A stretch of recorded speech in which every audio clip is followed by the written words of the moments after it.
शराब को लेकर बिहार की पुलिस लगातार अभियान चला रही है। लगातार अभियान चलाए जाने के बाद भी अलग अलग जगहों से लगातार शराब पकड़े जाने की, शराब की बड़ी खेप लाए जाने की खबर आ रही है। और इसी से जुड़ी हुई एक खबर गोपालगंज से आई है, जहां अंग्रेजी शराब पकड़ी गई है एक कार से। सबसे महत्वपूर्ण है कि एक तस्कर भी गिरफ्तार हुआ है जो मोहम्मदपुर का रहने वाला है। आपने मोहम्मदपुर का जगह जरूर सुना होगा, क्योंकि पिछले कुछ दिनों में मोहम्मदपुर कांड को लेकर काफी चर्चा हुई है, क्योंकि वहां पर जहरीली शराब पीने से कई लोगों की मौत हुई थी। और उसके बाद से ही शराब को लेकर समीक्षा बैठक हुई और उसके बाद से तब से यह पूरा प्रकरण लगातार चल रहा है। अब नमस्कार, मेरा नाम है मोहित कुमार सिंह और आप जनता जंक्शन देख रहे हैं।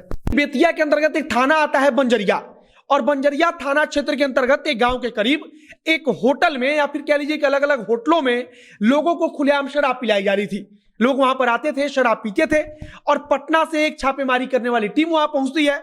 उसके पास कुछ गुप्त सूचनाएं मिलती हैं, उसी आधार पर छापेमारी होती है। और फिर जब पूरी सच्चाई सामने आती है तो पाया जाता है कि जो स्थानीय थाने के थानेदार हैं, जो पुलिस वाले हैं, उनकी उसमें संलिप्तता है, उनकी उसमें मिली भगत है, और उनकी मिली भगत से वहां पर शराब का कारोबार किया जा रहा था। इसी प्रकार से गोपालगंज से खबर आई है कि गोपालगंज से अंग्रेजी शराब एक कार से बरामद की गई है, बलथरी चेक पोस्ट पर पकड़ी गई है। बलथरी चेक पोस्ट वो है, जब उत्तर प्रदेश से गाड़ियां आती हैं तो उत्तर प्रदेश से जब गाड़ियां बिहार में घुसती हैं तो वहां पर एक बलथरी चेक पोस्ट है। उसी चेक पोस्ट पर जो भी वाहन आते हैं जाते हैं, वहां पर पुलिस द्वारा रोका जाता है, और जिन वाहनों पर पुलिस को शक होता है उनकी तलाशी ली जाती है। और इसी शक के आधार पर बलथरी चेक पोस्ट पर एक कार को रोका गया, कार की जांच की गई। जब तलाशी ली गई तो कार के अंदर से अंग्रेजी शराब की बोतलें बरामद हुई, जिसके बाद से उस तस्कर को गिरफ्तार कर लिया गया। यानी कि कार के साथ जो एक तस्कर था उसे गिरफ्तार कर लिया गया।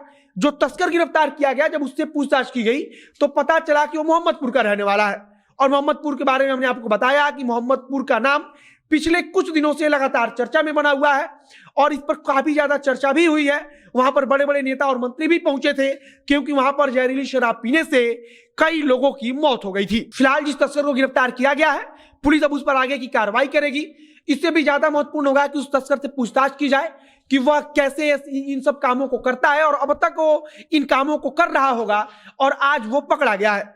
मतलब कि अभी भी शराब की तस्करी जो बॉर्डर वाले इलाके हैं वहां पर लगातार हो रही है, चाहे वो बेतिया के किसी गांव में के किसी होटल में बैठकर लोगों का शराब पीना हो, और या फिर किसी बॉर्डर वाले इलाके से अपनी कार में शराब की बोतलें लेकर बिहार में घुसना हो। यह सब इस बात का प्रमाण है कि अभी भी शराब की तस्करी लगातार हो रही है। और बेतिया वाले मामला सबसे महत्वपूर्ण है, क्योंकि पुलिस की संलिप्तता से, पुलिस की मिलीभगत से इन सब कार्यों को अंजाम दिया जा रहा है। पटना से जो छापेमारी करने के लिए टीम बेतिया पहुंची थी, छापेमारी के बाद से जब पूछताछ की गई तो पता लगा कि स्थानीय थाने को इसके बारे में जानकारी थी।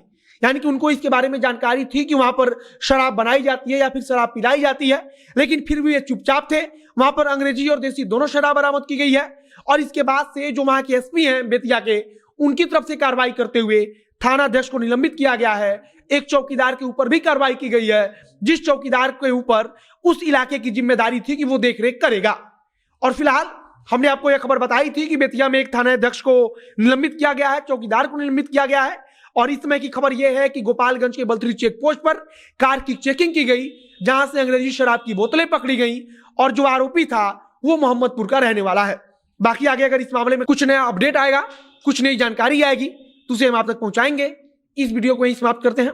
वीडियो को शेयर कीजिएगा, फेसबुक पेज को लाइक कर लीजिए तथा यूट्यूब चैनल को सब्सक्राइब कीजिए। मिलते हैं फिर बहुत जल्द अगले वीडियो में। कैमरे के पीछे खड़े हों प्रकाश और मैं मोहित कुमार सिंह। बहुत बहुत धन्यवाद।